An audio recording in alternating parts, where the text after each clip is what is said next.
Námundargildi talan sem kemur þegar við erum búin að námunda tölu.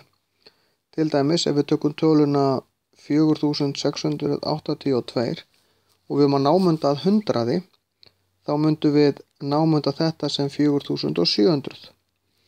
Vegna þess að ef við erum að námunda að 100, þá förum við í töluna sem við í 100. sætinu, sem í þessu tilfelli 6, kíkjum á næstu fyrir aftan, hún 8.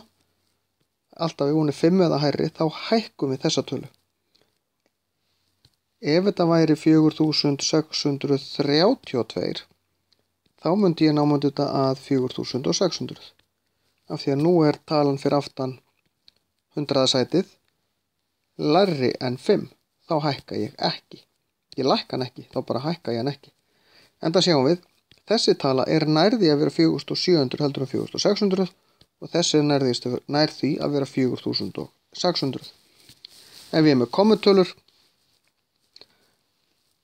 þá 4,59 og ég á námunda að 10. hluta, það þetta hérna sæti, þá fæ ég út úr þessu 4,6.